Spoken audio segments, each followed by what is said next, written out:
예, 저희가 지난 시간에 이제 성경을 연구하는 목적과 또 성경을 연구하는 사람의 태도에 대해서 살펴봤습니다.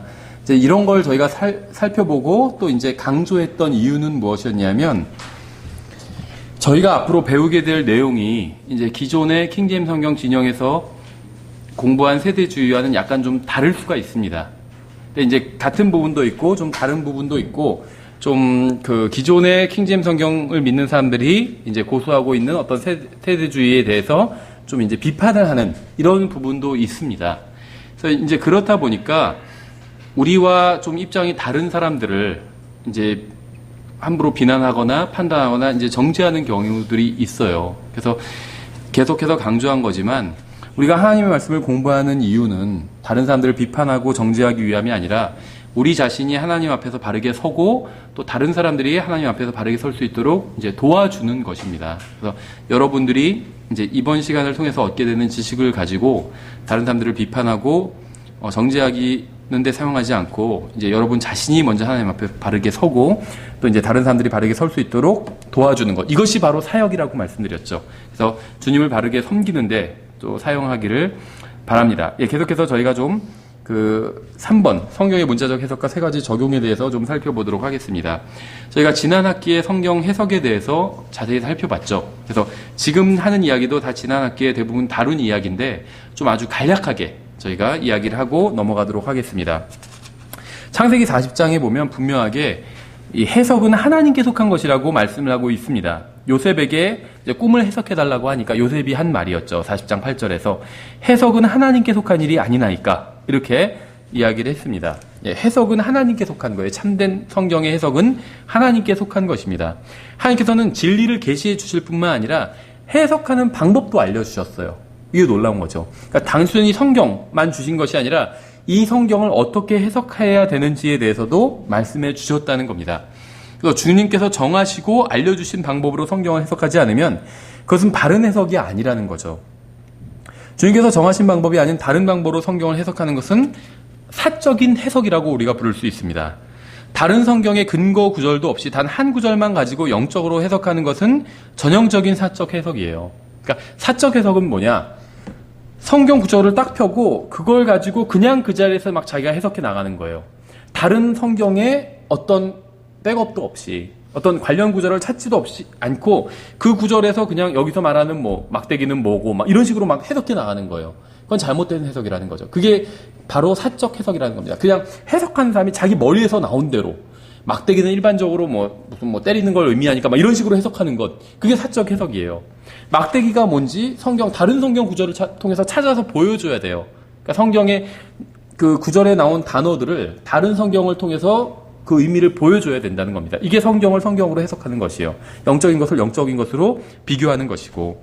그래서 단 한 구절만 가지고 성경을 해석하게 되면 이건 사적 해석에 빠지게 됩니다. 그러니까 성경에서는 어떤 주제에 대해서 일반적으로는 여러 구절에서 말씀하고 있어요. 단 한 구절에서 그 주제에 대한 모든 진리를 말씀하고 있지는 않습니다. 예를 들면 구원에 대해서 말씀하시면서 어느 구절 하나에서만 구원에 대한 모든 교리를 다 말씀하고 있지는 않다는 거예요. 당연히 그 구절에선 구원의 한 면만 말씀하고 있을 뿐입니다.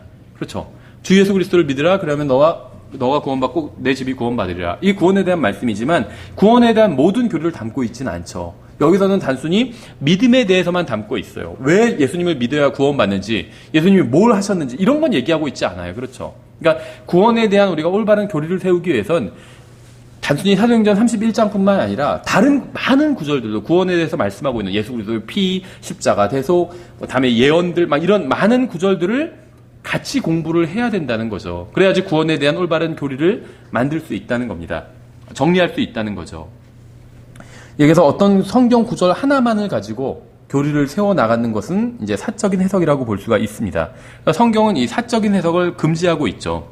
베드로서 1장 20절에 먼저 이것을 알라. 성경 기록의 대언 중 어떤 것도 사적인 해석에서 나지 아니하였나니 대언은 옛적에 사람의 뜻으로 말미암아 나오지 아니하였고 오직 하나님의 거룩한 사람들은 성령님께서 움직이시는 대로 말하였느니라. 이렇게 말씀하고 있어요. 그래서 성경을 읽는 개인마다 사적으로 해석하다 보면 성경의 해석은 일률적이지 않게 됩니다. 제각각이 된다는 거죠. 성경에는 성경을 바르게 해석할 수 있는 원칙이 기록되어 있습니다. 그런 원칙을 따른다면 성경을 연구하는 모든 사람들이 동일한 해석을 할 수 있게 됩니다. 이런 원칙 중에 가장 큰 원칙이 바로 문자적 해석의 원칙이죠. 우리가 지난 학기에 여러 가지 원칙을 배웠는데 여기서 이제 모든 성경 해석의 원칙이 다 이 문자적 해석의 원칙에서 나온다고 보시면 되기 때문에 이 문자적 해석에 대해서만 이 시간엔 살펴보고 이제 그 다음부터 이제 세대주의에 대해서 본격적으로 들어가도록 하겠습니다. 문자적 해석은 사적인 해석에 빠지지 않게 해주는 장치입니다. 은유적 해석이나 영적 해석은 다분히 주관적이지만 문자적 해석은 객관적인 해석이에요. 기록된 그대로 해석하는 것이기 때문에. 그래서 문자적 해석이라는 것은 있는 그대로의 기록을 사실로 받아들이는 것에서부터 출발합니다. 예수님께서 하늘로 들려 올라가셨다. 그러면은 그게 정말로 예수님께서 하늘로 들려 올라가셨다는 거예요. 예수님께서 말을 타고 오신다. 흰 말을 타고 오신다. 그럼 예수님께서 진짜로 말을 타고 오시는데 그 말의 색깔이 흰색이라는 겁니다. 그냥 우리 마음속에 그렇게 예를 들면 왕이 막 말을 타고 오듯이 우리 마음속에 그렇게 그냥 임하신다. 이런 의미가 절대 아니라는 겁니다. 문자 그대로, 기록된 그대로 이루어진다는 게 문자적 해석 방법이라는 거죠. 그래서 문자적 해석이라는 것은 있는 그대로의 기록을 사실로 받아들이는 것에서부터 출발해요. 하늘로 올라가셨다 하면 예수님께서 그냥 죽고 부활하지 못하셨는데 그냥 우리 마음속에서 다시 부활하셨다. 이렇게 믿는 게 아니라는 거죠. 진짜 실제로 부활하셔서 승천하셨다는 거예요. 이게 성경을 문자적으로 해석하는 것이죠. 그래서 이 문자적 해석은 성경에 기록된 것이 사실이라는 전제를 가지고 이제 문맥에 따라 해석하는 것입니다. 부활하셨다고 그러면 진짜로 부활하셨다고 믿는 거예요. 그러한 전제를 가지고 성경을 해석해 나가는 것입니다. 무리를 걸으셨다고 그러면 그 정도로 권위 있게 행하셨다 이런 것이 아니라 진짜 무리를 걸으셨다고 믿는 겁니다. 그러니까 성경에 기록된 어떤 사건과 어떤 진리를 어떤 그 진술을 사실이라고 믿고 사실이라는 전제로 성경을 해석해 나가는 것이 바로 문자적 해석이라는 거죠. 그런데 이 문자적 해석은 사실은 우리가 여기서는 굉장히 강조를 하는데 왜 강조하냐 하면 일반적인 신학교에서는 이 문자적 해석을 믿지 않아요. 예를 들면 오병이어의 기적. 그럼 정말 빵 5덩어리와 물고기 2마리로 5,000명을 포함한 남자만 5,000명이고 여자까지 아이들까지 하면 대부분 보통 한 2만 명이다 이런 식으로 해석을 하는데 보통 3, 4배로 해석하거든요. 일반적으로 그렇게 2만 명 정도가 그걸로 먹었다. 빵 5개랑 물고기 2마리로 먹었다. 그럼 정말 그렇게 믿는 거예요. 근데 저희처럼 성경을 문자적으로 믿는 극소수의 사람들을 제외하고는 대부분은 그렇게 믿지 않거든요. 일반 신학교에서는 특히 영적으로 해석해버립니다. 다른 식으로 해석해버려요. 우화적으로 해석한다든지 영적으로 해석한다든지 그래서 실제로 그렇게 예수님께서 먹이신 것은 아니고 이런 식으로 해석한다는 거죠. 각자 다 사실은 도시락이 있었는데 누가 뺏어먹을까 봐 다 아끼고 있다가 어린아이가 자기 도시락을 내두는 걸 보고 마음에 찔림을 받아서 다 자기 도시락을 내놓기 시작했다는 등 이런 식으로 갖다 붙인다는 거예요. 그러니까 기적을 인정하지 않는다는 거죠. 그렇죠. 근데 그게 바로 이제 그 영적 해석인 거예요. 어떤 의미에서는. 근데 우리는 그렇게 해석하지 않고 정말로 그 작은 음식물로 수많은 사람들이 배를 채웠다. 이렇게 믿고 있는 거죠. 이게 문자적 해석인데 기독교에서는 이 문자적으로 성경을 믿으면 이상한 사람 취급을 받아요. 누가 지금도 그렇게 고리타분하게 그렇게 믿고 있냐 이런 식으로 사람들이 본다는 거죠. 특히 일반 세상 사람들은 더 그렇게 정지하죠. 와, 기독교인들 정말 꼴통이라고 생각했는데 정말로 그걸 그대로 믿네? 이렇게 비평을 한다는 거예요. 그런데 이 성경에 대한 성경을 믿는 믿음에 있어서는 성경을 문자적으로 믿으면 욕을 먹는데 그 외에 이 세상 모든 것들은 사람들이 다 문자적으로 믿고 문자적으로 해석을 합니다. 그렇죠. 비행기 탈 때 티켓에 주의사항 써 있잖아요. 그걸 영적으로 해석한 사람은 아무도 없거든요. 문자 그대로 해석해요. 탈출하는 방법 또 이런 게 써 있잖아요. 비행기 타면 안내 책자 같은 거에. 그러면 그걸 영적으로 해석하는 사람은 없어요. 앞부분에 문으로 가라고 그랬지만 이 문은 실질적인 문은 아닐 거야. 영적인 마음의 문을 말하는 거야. 이렇게 해석하는 사람은 없다는 거죠. 실제로 그 문과 똑같이 생긴 거, 그려놓은 거에 똑같이 생긴 그 문으로 탈출한다는 겁니다. 그렇죠.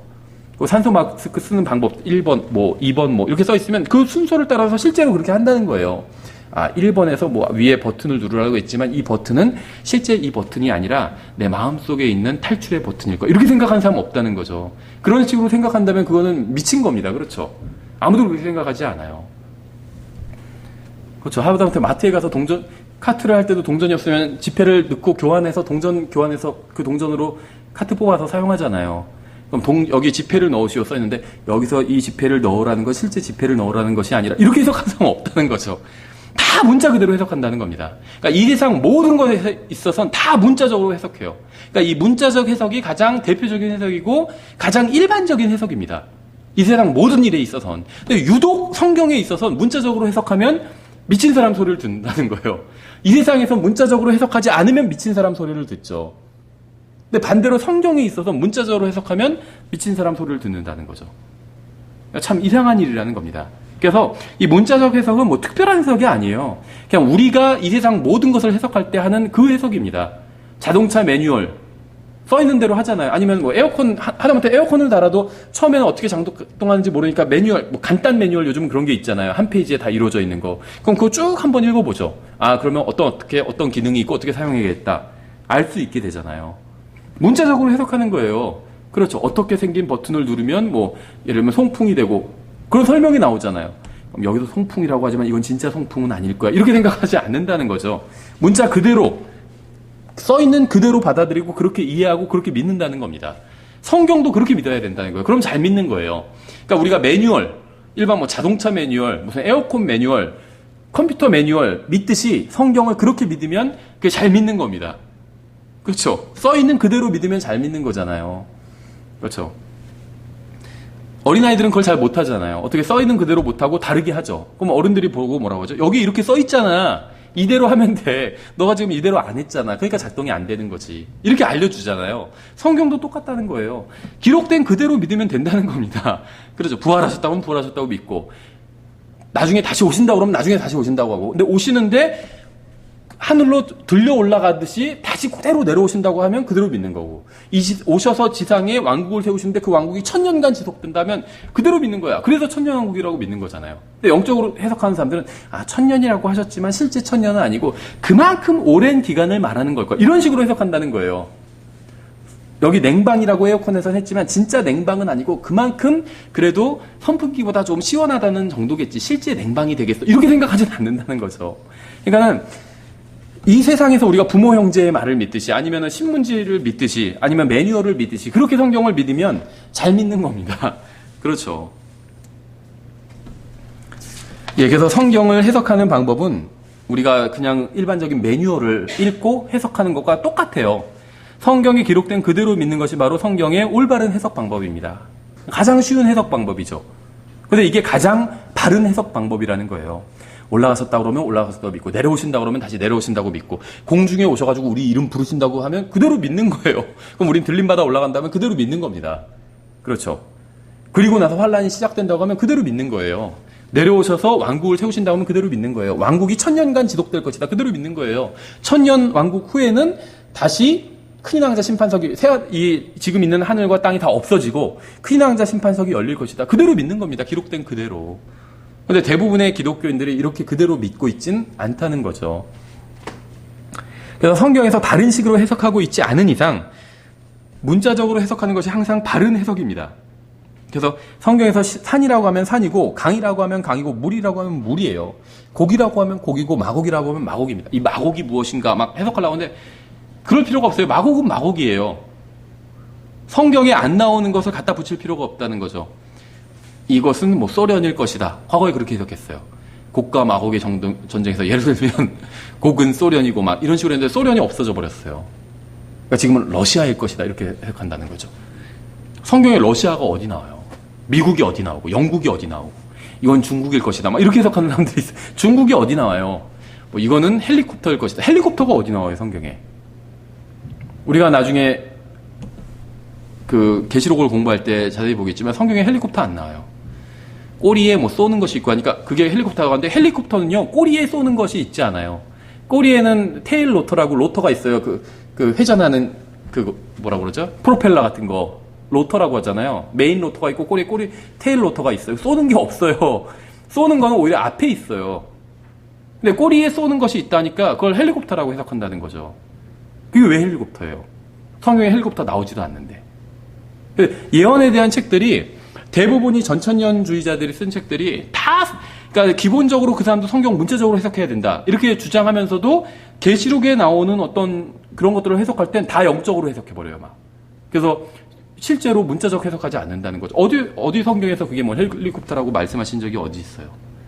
나중에 우리가 기회가 되면 좀 자세히 보기로 하고, 성경에서 그냥 기록된 그대로 믿으면 됩니다. 그럼 예수님 생각해 보세요. 계시록에 나오는 어떤 이상한 생물이 나오는데 그것이 꼬리에 쏘는 것이 있어서 그걸 헬리콥터라고 해석했다면, 예수님이 흰 말을 타고 오시는데 그 말도 다른 식으로 해석해야 되잖아요.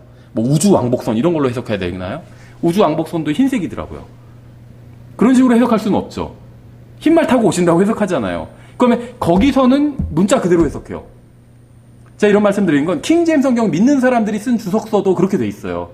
예수님이 흰말 타고 오시는 건 진짜 흰말 타고 오시는 거라고 믿으면서 꼬리에 쏘는 것이 있는 어떤 생물에 대해서는 그거는 헬리콥터다 이렇게 해석한다는 거예요. 그거는 일관적이지가 않죠.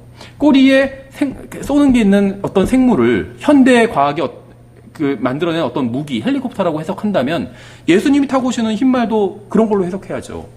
우주왕복선 같은 걸로 해석해야 되잖아요. 말이 되지 않는다는 거죠. 해석이 일관적이지 않고. 그렇죠. 예, 그래서 성경에서 그냥 산이라고 하면 산이고 물이라고 하면 물이고 말이라고 하면 말이고 어린 양이라고 하면 어린 양인 겁니다.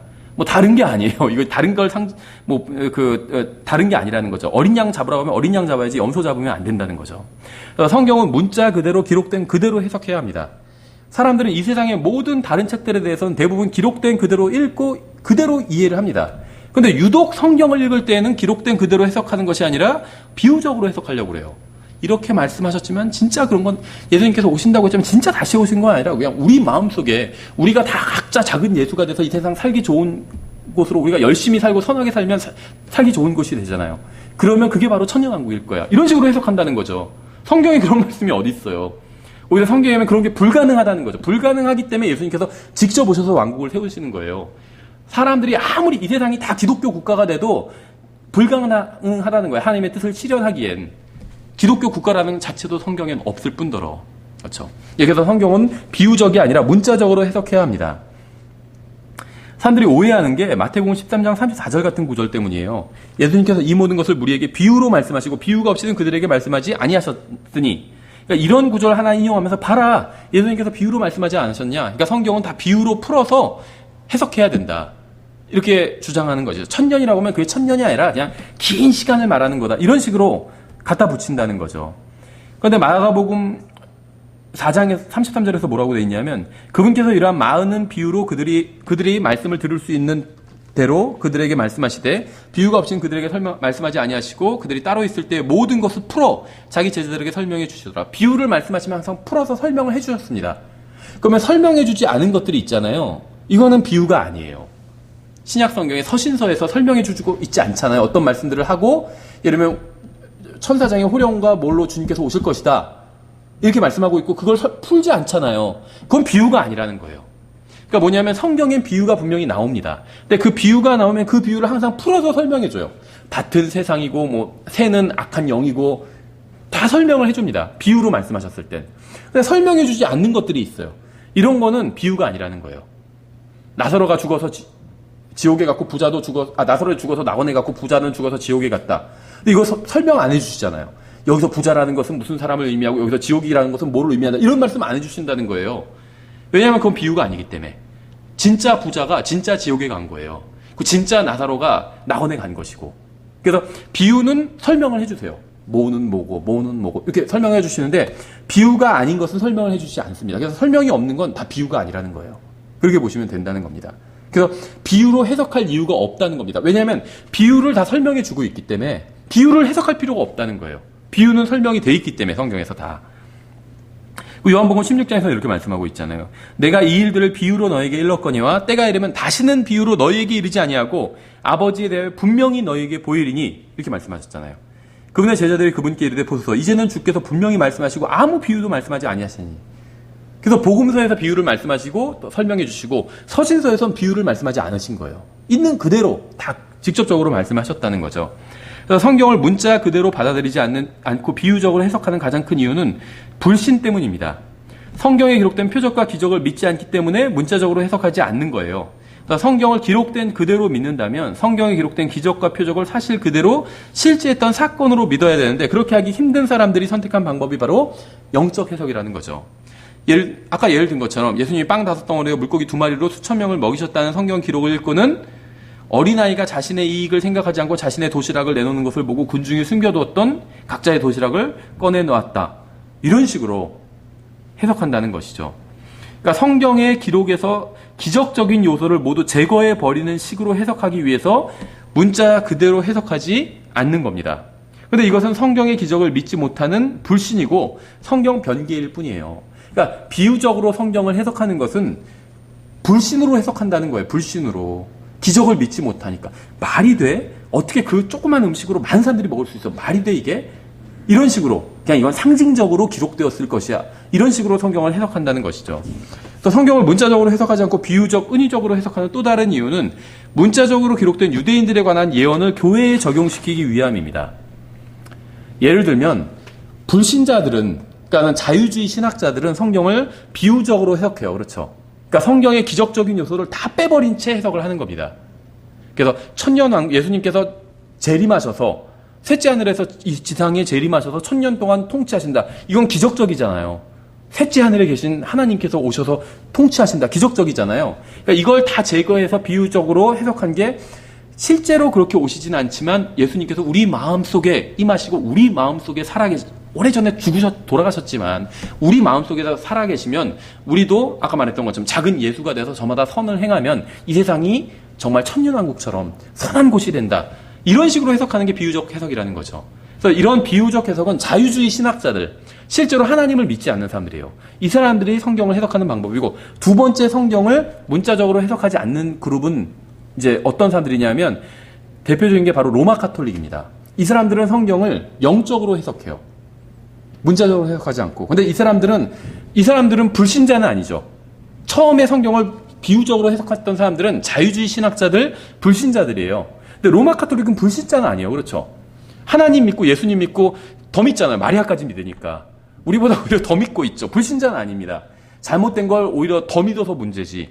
그럼 이 사람들은 왜 성경을 문자 그대로 해석하지 않고 이제 영적으로 해석하냐 하면 문자 성경에 보면 일단 구약 성경에서는 유대인들에게 물질적인 복을 약속해 주시죠.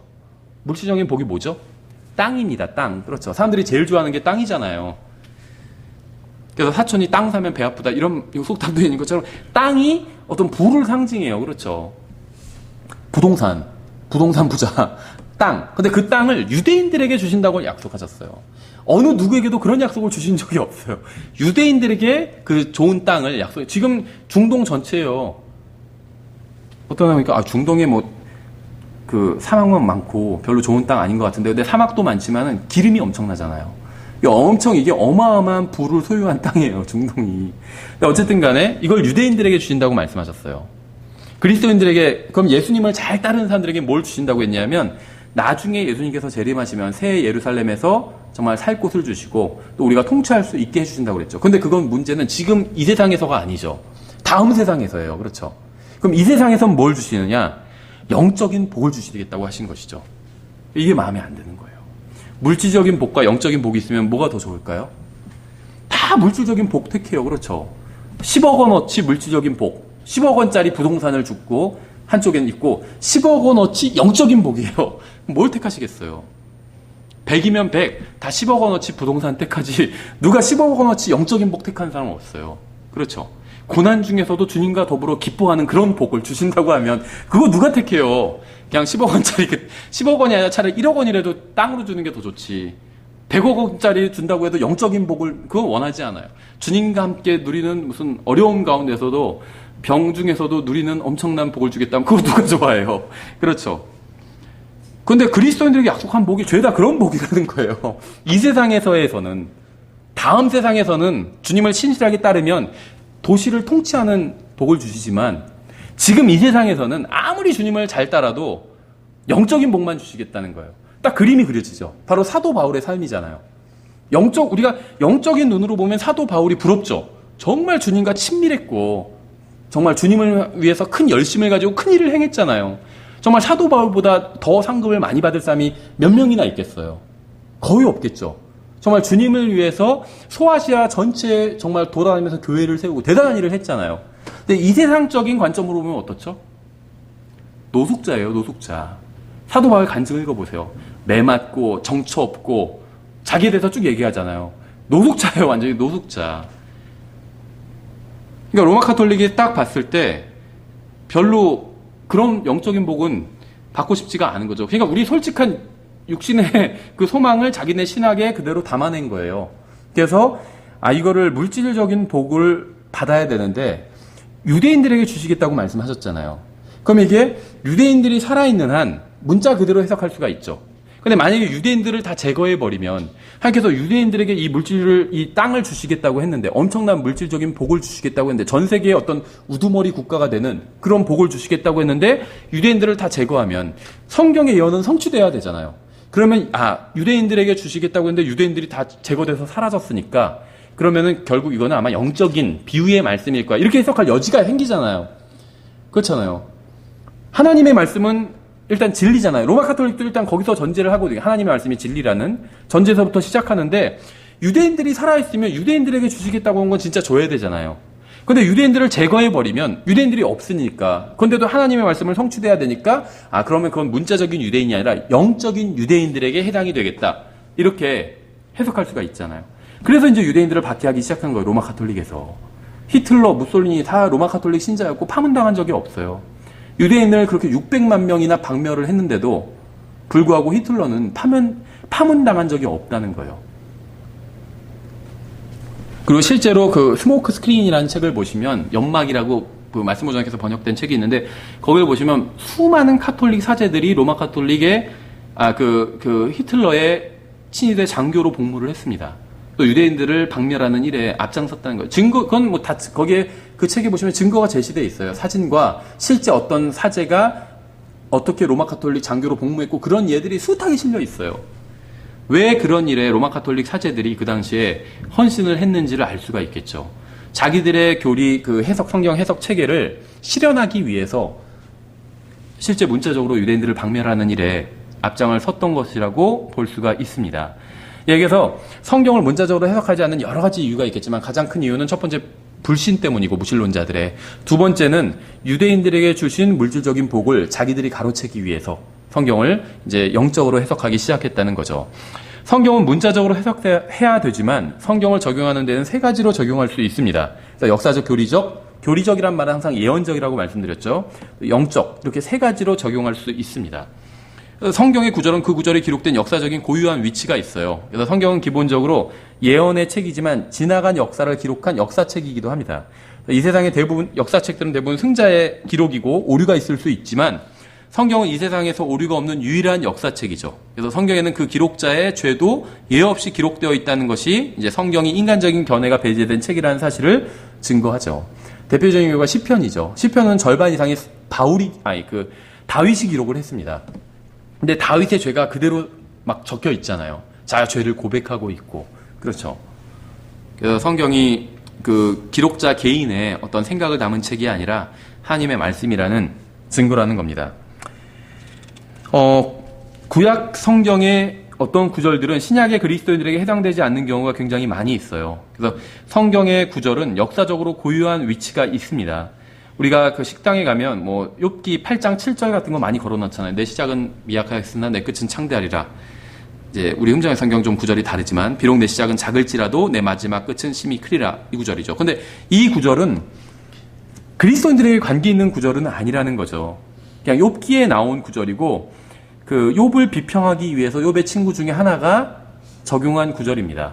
그렇죠. 네가 하나님을 잘 믿었다면 시작은 작을지라도 끝이 심히 크게 될 텐데 지금 네가 다 망한 걸 보니까 분명히 네가 하나님을 잘 못 믿은 거다. 이렇게 비평하기 위해서 한 말이에요. 그렇죠. 그러니까 이게 그리스도인들에게 해당되는 말씀은 아니라는 겁니다. 그렇죠. 그래서 이 욥기의 구절들은 대부분 그 그리스도인들에게 해당되는 말이 아닙니다. 성경은 교리적인 책입니다. 여기서 교리라고 하는 것은 대부분 예언과 관련이 있습니다. 성경의 모든 구절들은 특정한 부류의 사람들을 향해서 기록되어 있습니다. 기록된 대상을 왜곡해서 해석하면 거짓된 교리를 만들게 됩니다. 디모데후서 3장 16절이죠. 모든 성경 기록은 하나님의 영감으로 주신 것으로 교리와 책망과 바로잡음과 의로 교육하기 유익하니, 이렇게 말씀하고 있어요, 성경. 그래서 단순히 성경의 일부분이 교리를 위해서 주어진 것이 아니라 모든 성경 기록이 교리를 위해서 주어졌다고 말씀하고 있다는 거죠. 그래서 교리는 특정한 진리에 대한 가르침이에요. 우리가 주의할 것은 성경에 기록된 모든 교리가 우리에 대한 것은 아니라는 겁니다. 성경 저기에는 우리와 직접적인 상관이 없는 교리도 많이 기록되어 있어요. 예를 들면 대환란에 대한 교리들이 기록되어 있는데 그건 우리랑 전혀 관련이 없죠. 유대인들과 직접적인 관련이 있고 그 다음에 이제 두 번째로는 이방인들과 관련이 있어요. 그래서 이방인 중에는 대환란에 해당되지 않는 피하는 민족들도 있거든요. 왜냐하면 대환란이 이방인들을 위해서 계획된 것이 아니기 때문이에요. 대환란은 철저하게 유대인들을 위해서 하나님께서 고안하신 겁니다. 그래서 이 대환란을 예레미야서는 야곱의 고난의 때라고 부르고 있잖아요. 이방인들의 고난의 때라고 부르지 않거든요. 야곱의 이스라엘의 고난의 때라는 거예요. 그래서 대환란의 주인공은 유대인이고 이제 이방인들은 조연이라고 보시면 돼요. 여기에 해당되는 사람도 있고 해당되지 않는 사람들도 있고 교회는 전혀 해당이 안 돼요. 단 한 명도 해당이 안 됩니다. 대환란과. 그러니까 대환란에 대한 교리는 우리와 관련이 없다는 거죠. 또 큰 흰 왕자 심판석, 이제 소위 말하는 백보자 심판, 이것도 우리와 전혀 관련이 없어요. 그렇죠. 근데 반대로 그리스도의 심판석은 우리와 관련이 있고 유대인과는 또 전혀 관련이 없어요. 이방인들과도 전혀 관련이 없고. 그래서 성경에 많은 교리가 있는데 이것이 유대인이나 교회나 이방인 제각각 다 관련을 갖게 됩니다. 저희가 이제 유대인과 이방인 교회에 대해서는 나중에 따로 챕터를 하나 뽑아서 좀 자세히 공부해 보도록 하겠습니다. 이게 이제 세대주의의 많은 내용을 다루고 있기 때문이에요. 유대인, 교회, 이방인 이 부분이. 요거는 다시 챕터로 뽑아서 저희가 좀 자세히 보기로 하고, 그럼 이제 성경을 문자적으로 해석하되 교리적, 역사적, 영적으로 적용을 해야 된다고 말씀을 드렸잖아요. 그러니까 해석과 적용은 달라요. 영적 해석은 잘못된 거예요. 100% 잘못된 겁니다. 비유적 해석, 영적 해석은 다 잘못된 겁니다. 그런데 해석은 반드시 문자적 해석 이 하나만이 바른 해석이에요. 근데 적용은 역사적, 영적, 교리적 적용 다 할 수 있다는 겁니다. 그러니까 해석과 적용이 좀 다르다는 거죠. 적용이란 건 무엇이냐면 교리적으로 해당되지는 않지만 내가 교훈을 얻을 수 있다는 거예요. 제일 대표적인 게 제가 이제 그래서 성경의 대부분의 제가 모든 구절이 다 문자적으로 해석해야 되죠. 근데 모든 구절이 다 역사적, 영적, 교리적으로 해석이 된다. 적용이 된다. 그러니까 적용이 된다. 이렇게 말씀은 못 드리겠어요. 그런데 대부분의 구절들은 역사적, 영적, 교리적으로 적용이 됩니다. 무슨 말이냐면 생각해보세요. 창세기 1장에서 하나님께서 빛이 있으라 해서 빛이 생겼죠. 이거는 어떻게 해석해야 되죠? 문자적 해석해야 되죠. 하나님께서 빛이 있으라고 말씀하시고 실제로 빛이 생겼다. 이렇게 이해를 하는 겁니다. 이게 문자적 해석이에요. 근데 이걸 영적으로 적용하면 어떻게 될까요? 바울이 말하죠. 우리 마음속에 빛을 비춰주신 하나님께서 이런 식으로 얘기할 수 있겠죠. 우리 마음속에 빛을 있으라 하신 하나님께서 우리 마음속에 그러니까 빛이 있으라 하신 하나님께서 우리 마음속에 빛을 비춰주셨다. 신약 성경은 그렇게 적용하고 있다는 거예요. 이게 영적 적용인 거예요. 해석이 아니라. 그렇죠. 무슨 말이냐면 영적 적용으로 인해서 문자적 해석이 훼손되면 안 된다는 겁니다. 그런데 영적 해석을 제가 왜 잘못된 해석이라고 하냐면 영적 해석은 문자적 해석을 훼손해요. 예수님께서 천년왕국 갖고 제가 다시 예를 들면 천년왕국에 대한 바른 해석은 실제로 예수님께서 이 세상에 재림하셔서 천년간 왕국을 세워서 다윗의 왕자에 앉아서 통치하신다는 거잖아요. 이게 천년왕국에 대한 교리예요. 근데 이거를 문자적으로 저처럼 해석하지 않고 영적으로 해석하면 아까 말씀드린 것처럼 예수님께서 실제 오시는 것이 아니라 믿는 사람들의 마음에 오셔가지고 믿는 사람들이 다 예수님의 뜻대로 착하고 이 세상에서 의롭게 살면 이 세상에 천년간 정말 천년이 아니라 오랫동안 평화의 시대가 열린다. 이런 식으로 해석하는 게 영적 해석입니다. 그래서 그러니까 이 영적 해석은요, 문자적 해석과 양립할 수가 없어요. 영적 해석이 맞다면 문자적 해석, 실제로 예수님이 그러니까 영적 해석은 실제로 예수님 오시지 않는다는 해석이잖아요. 문자적 해석과 양립할 수 없다는 거예요. 근데 영적 적용은 다르다는 거죠. 제가 방금 말씀드린 것처럼 하나님께서 문자적으로 빛을 만드셨습니다. 창세기 1장에. 이게 문자적 해석이에요. 창세기 1장을 읽으면서 하나님께서 진짜 빛을 만드셨구나. 이게 문자적 해석입니다. 근데 이걸 영적으로 적용하면 빛을 세상에 만드신 것처럼 나의 어두운 마음에 말씀의 빛으로 비춰주실 수 있구나. 이게 영적 적용이에요. 그럼 영적 적용과 문자적 해석은 양립이 되죠. 하나님께서 실제로 빛도 만드셨고 나의 어두운 마음에 내가 예수님을 믿기 전에 마음이 항상 어둡고 음침하고 그랬었는데 믿고 나선 밝아졌어요. 희망이 넘치고. 하나님께서 빛을 비춰주신 거잖아요. 이게 영적 적용이에요. 그러니까 문자적 해석과 영적 적용은 양립이 가능해요. 근데 문자적 해석과 영적 해석은 양립이 안 돼요. 아까 천년왕국 비유를 제가 예로 든 것처럼 천년왕국이 문자적 해석은 진짜로 예수님 오신다는 거고 영적 해석은 오시지 않는다는 거예요. 그냥 우리 마음에 오셨다. 이런 식으로 이제 자유주의자들이 하는 그런 해석이 돼버리는 거예요. 그렇죠. 그래서 해석은 반드시 문자적 해석만이 바른 해석이고 영적 해석은 틀린 해석입니다. 다만 영적 적용이 있어야 돼요. 그래야지 이 말씀이 우리 마음속에서 살아 넘치고 희망을 주게 됩니다. 하나님께서 빛은 만드셨어요. 그런데 내 마음은 어두워요. 그럼 무슨 소용이 있어요? 내 실제 삶에는 하나님께서 빛은 만드셨지만 내 마음은 항상 우울하고 어둡고 죽고 싶고 그래요. 그러면 하나님의 말씀이 실제 내 마음속에서 역사하지 못하는 거잖아요. 영적 적용이 있어야 돼요. 어두운 세상에 빛을 만드신 하나님께서 내 마음도 정말 밝게 만들어주셨어. 삶에 희망이 넘치게 만들어주셨고. 그래야 의미가 있게 되죠. 나의 삶에. 그래서 이 영적 적용은 나의 삶에 의미를 줘요. 의미를. 하나님께서 빛 만드신 건 나와 직접적인 관련은 없어요. 그렇죠. 교리적으로는. 하지만 영적 적용을 하면 나에게 희망을 줄 수 있다는 거죠. 그렇죠. 지금 나의 삶이 어둡고 힘들고 하지만 언젠가 나의 삶에도 빛을 비춰주실 것이다. 또 이렇게 적용할 수도 있잖아요. 그런 적용은 잘못된 것이 아니거든요. 최소한 내가 이 세상에 사는 동안은 빛이 비치지 않을 수 있지만, 그렇죠. 계속 지하에서만 살고, 예를 들면 반지하도 아니고 지하에서만 살고 빛이 없어요. 실질적으로. 문자 그대로. 하지만 예수님께서 재림하시면 내가 새 예루살렘에서 살 것이고 거기선 예수님 어린 양 자체가 빛이 되잖아요. 그럼 어느 그리스도인들을 반지하에서 살지 않게 되거든요. 정말. 맨션에서 살게 되고 예수님의 빛을 받으면서 살게 되거든요. 그렇죠. 그렇게 적용하고 희망을 가질 수 있다는 거죠. 어쨌든지 간에 그래서 저희가 성경 구절을 하나를 예를 들면 시편 22편 1편 같은 경우에 가장 대표적인 경우인데 바로 나의 하나님이 어찌하여 나를 버리셨나이까 어찌하여 나를 돕는 일로부터 또 나의 울부짖는 말로부터 멀리 떨어져 계시나이까 하는 구절인데 이 구절을 딱 들어보면 아시겠죠.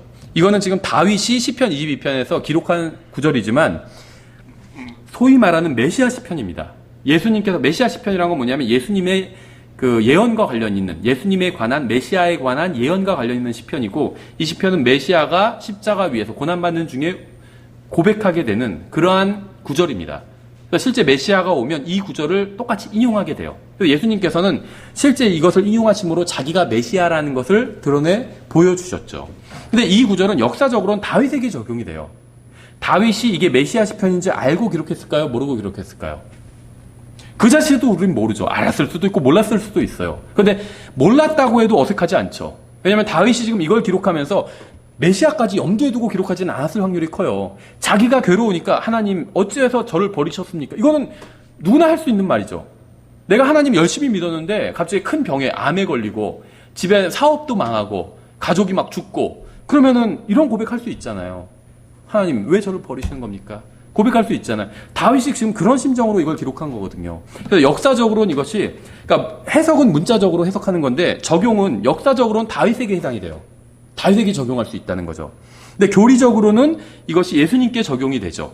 마태복음 27장 46절에 나와 있죠. 9시쯤에 예수님께서 큰 소리로 외쳐 이르시되 엘리 엘리 라마 사박다니 하시니 이것은 곧 나의 하나님이여 나의 하나님이여 어찌하여 나를 버리셨나이까 하는 말이라. 그래서 그래서 제가 교리적이라는 말이 다른 말로는 예언적이라고 말씀드렸죠. 그래서 교리적으로는 이 시편 22편 1절이 역사적으로는 다윗에게 적용이 되고 예언적으로는 예수 그리스도에게 적용이 됩니다. 그리고 영적으로는 하나님의 모든 자녀들에게 적용돼요. 아까 제가 예를 든 것처럼 너무나도 어려운 상황에서 하나님께 이렇게 기도할 수 있겠죠. 그렇죠.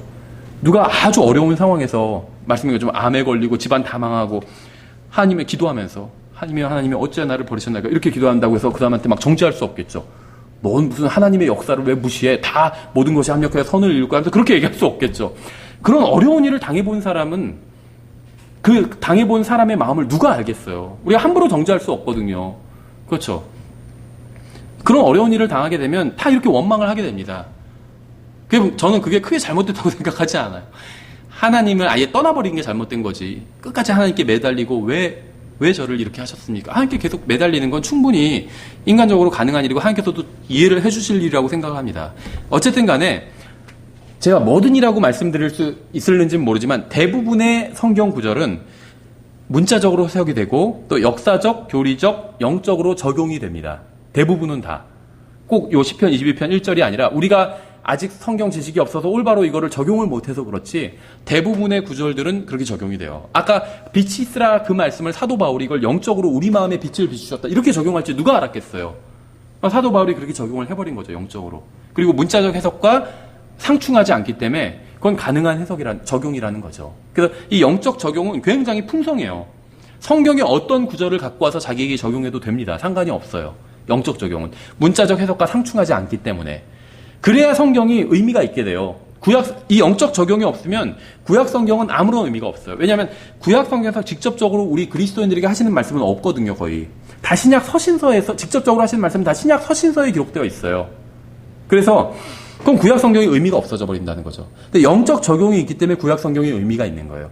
나에게 직접 하시는 말씀 아니지만 시편 21편 1절은 나에 대한 말씀이 아니에요. 하나님께서 이거를 다윗 시대 3000년 전에 이우진이라는 사람을 염두에 두고 기록하신 말씀은 아니라는 겁니다. 그렇죠? 이건 예수 그리스도를 염두에 두고 기록하신 말씀이에요. 정확히. 하지만 이 말씀을 제가 끌어서 저에게 적용한다고 해서 잘못된 적용은 아니라는 거죠. 그렇죠? 특히 시편에 보면 다윗이 막 고난 중에 기록한 구절들을 보면 동감이 되잖아요.